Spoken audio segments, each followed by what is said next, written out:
അവയവക്കടത്ത് കേസിൽ ഇരയായ പാലക്കാട് സ്വദേശി ഷമീർ ബാങ്കോക്കിലെന്ന് സൂചന. ഒരു മാസം മുൻപ് ബാങ്കോക്കിൽ ഉണ്ടെന്ന് സുഹൃത്തുക്കളെ ഷമീർ അറിയിച്ചിരുന്നു. ഫേസ്ബുക്ക് വഴിയാണ് ഷമീർ സുഹൃത്തുക്കളെ ബന്ധപ്പെട്ടിരുന്നത് എന്ന് പാലക്കാട് നഗരസഭാ കൗൺസിലർ മൻസൂർ മണലാഞ്ചേരി പറഞ്ഞു. അദ്ദേഹം ബാങ്കോക്കിൽ ഉണ്ട് എന്നാണ് അദ്ദേഹം സുഹൃത്തുക്കളെ വിളിച്ച് ഒരു മാസം മുമ്പ് പറഞ്ഞിരിക്കുന്നത്. അപ്പം ഇന്നലെ രാത്രി ഈ വിഷയവും കാര്യങ്ങളും എല്ലാം മൊത്തത്തിൽ പ്രചരിച്ചപ്പോൾ അത് ഇവനാൽ ബാധിക്കപ്പെട്ട ആളുകളാണ് ഏറ്റവും കൂടുതൽ ഇതിൽ ഫോളോ അപ്പ് ചെയ്തിരിക്കുന്നത്. അപ്പോൾ അതിൻ്റെ അടിസ്ഥാനത്തിലാണ് അവർക്കിത് സൂചന തന്നത്. എന്ന ഭാഗത്ത് ഉണ്ടായിരുന്നുവെന്ന് ഒരു മാസം മുമ്പ് ഫോൺ വിളിച്ച് പറഞ്ഞുവെന്ന് പറഞ്ഞു.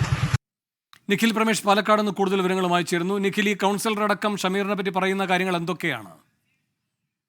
നേരത്തെയും വ്യക്തമാക്കുന്ന കാര്യം, ഇന്നലെ ഷമീറുമായി ബന്ധപ്പെട്ട വാർത്തകൾ, അദ്ദേഹത്തിന്റെ പാലക്കാട്ടെ ബന്ധുക്കളുടെ പ്രതികരണങ്ങളൊക്കെ പുറത്തു വന്നതിനു പിന്നാലെ പല സുഹൃത്തുക്കളും ബന്ധപ്പെടുകയും ഷമീർ ബാങ്കോക്കിലുണ്ട് എന്നാണ് ഇപ്പോൾ കുടുംബത്തെയും അതോടൊപ്പം തന്നെ ഈ വാർഡ് കൗൺസിലറെയും ഒക്കെ അറിയിച്ചിട്ടുള്ളത്.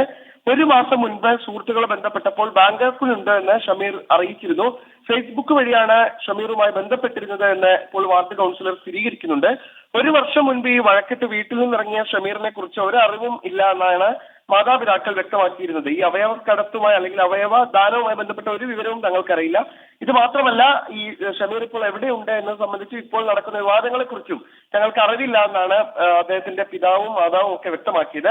എന്നാൽ ഷമീർ ഇപ്പോൾ ബാങ്കോക്കിലുണ്ട് എന്ന് സുഹൃത്തുക്കൾക്ക് വിവരം ലഭിച്ചിരിക്കുന്നു. അവർ ഇന്നലെ മാധ്യമ വാർത്തകൾ പുറത്തു വന്നതിന് പിന്നാലെയാണ് ഇത്തരം ഒരു കാര്യം വാർഡ് കൗൺസിലർ അടക്കം അറിയിച്ചിരിക്കുന്നത്. നിഖിൽ പ്രമേഷാണ് പാലക്കാട് നിന്ന് വിവരങ്ങൾ നൽകിയത്.